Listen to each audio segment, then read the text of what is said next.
Alright, so today's movie review is Robin Hood from 1922, starring Douglas Fairbanks. Now let me read you the critic list description. Amid big budget medieval pageantry, King Richard goes on the Crusades, leaving his brother Prince John as regent, who promptly emerges as a cruel, grasping, treacherous tyrant. Apprised of England's peril by message from his lady love Marian, the dashing Earl of Huntingdon endangers his life and honor by returning to oppose John, but finds himself and his friends outlawed, with Marian apparently dead. Enter Robin Hood, acrobatic champion of the oppressed, laboring to set things right through swashbuckling feats and cliff-hanging perils. Alright, what a great description there. The plot, I give it a 4 out of 5. I think it's magnificent. I think it follows the story very well. I absolutely love the flow of the story.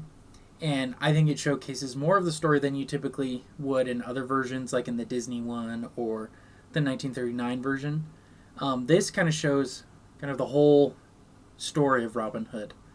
I'm not a huge fan of it, but the 1990s Kevin Costner one kind of does the same too. But anyways, I like the plot a lot. 4 out of 5. They followed it very, very well. Alright, the acting. 3 out of 5. I thought it was good. Douglas Fairbanks, I think, was the best for sure. He was the most expressive, most interesting. Everybody else kind of blended in the background a bit. I believe it was Wallace Beery who played King Richard. I thought he was good, but he's kind of more of a secondary character. The rest were pretty forgettable, but the best scene with the cast overall is at the end, where it's all chaotic, everybody's fighting each other, they're at the castle and whatnot. That is the best acting, especially with the extras too. It felt really thrilling and adventuresome, so I thought that was the best part. And of course, King Richard coming to the rescue with his shield. So, acting, 3 out of 5. Alright, set design, 5 out of 5. So I was looking up here, Douglas Fairbanks had a movie studio, and that's where he built this movie. This is a set. They didn't go on location. They didn't go to England or anything like that. They built a giant set piece for this movie. It was magnificent looking, huge in scale, and very, very detailed. I was very impressed with it. 5 out of 5. Okay, cinematography. 4 out of 5. Really good. I like some close-ups. There's some great wide angles and some really good shots of, from a distance, of horses and soldiers trotting along, especially at the beginning with the Crusaders leaving and going to Palestine, right? I thought that was really good. And then this scene here with Robin telling them that they're going to be free again, King Richard's going to come back, and they need to hold on to hope, basically. I thought that was a great scene. So overall, cinematography, 4 out of 5. Very, very good. Alright, the music. So the version I saw was the Kino Lorber, which did have a version of the original score, and it was like a synthesized version, not an orchestral. Apparently the Cohen Media version does have a better version of it, but I actually really liked it. I thought it fit very well. It is an organ, like a synthesizer. It's not a big orchestra, which I would have hoped for with a film of this scale, but it still fit very well. 4 out of 5. Alright, so overall that brings my critic list score to 80%, which is a 4 out of 5. And so now let me break down that score for you. Graphic language, damn is said a few times, that's about it. Violence, some sword fighting, some arrows shot into bodies, but there's no blood or anything like that. Nudity, sexual content, there's some kissing, very minor. Political bias, none, but here's a bit of a rant for you. What bothers me about what people think of the story of Robin Hood is, he's taking from the rich and giving to the poor. Well, that's not what he's doing, right? Prince John is a tyrant, and he's taking the money from everybody, and he uses the Sheriff of Nottingham and his other lackeys, right, to do that. He's taking money from the people. And Robin is going around giving money back to the people. Right? Their money.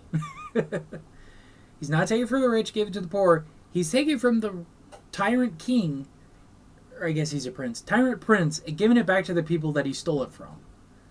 That's what he's doing. I don't know why everybody says steals from the rich, give to the poor. Not sure. That's not what he's doing. He's also trying to lift their spirits up and saying, King Richard's coming back. Have faith. Keep waiting. He's going to be here. Don't worry. Don't fret, right? Prince John is nothing, basically. So that's my little tangent there. But, yeah, there's no political bias. Family friendly? Very much so. It is a 2 hours and 15-minute movie. So kind of on the long side, but it's very family friendly. Entertainment value? I was entertained the whole time. Very thrilling sword fights and the arrows and some of the character scenes. The romance was a little meh. I just think the chemistry between Errol Flynn and Olivia de Havilland in the 39 version is so good. It's going to be really hard to top that. Even though this was before, but in my mind, it's going to be tough to beat that. I thought they were really, really good chemistry. And don't get me wrong, Douglas Fairbanks is great, but they're kind of one-dimensional. Alright. So overall, would I recommend this movie? Absolutely. This is not the first version I would recommend watching. I would say stick to like the Disney 70s one with the animals, or the 1939. I believe it was Michael Curtiz. Yeah, Michael Curtiz version. Start out with one of those two, and then come back to this one and see, oh wow, even back in the 20s, they had a really big scale, really big idea with it. If you want to, you could watch the Kevin Costner one. I'm not the biggest fan of it. I just don't see him as Robin Hood. Everything else about it is great. Alan Rickman as the sheriff from Nottingham, fantastic. I just don't think Kevin Costner is a good fit. But yeah, anyways, the set pieces are fantastic. This movie is epic in scale. It's really, really good. It isn't the first one I would recommend, but I do recommend watching it nevertheless. Alright, well those are my thoughts on Robin Hood from 1922, starring Douglas Fairbanks, and that concludes today's movie review.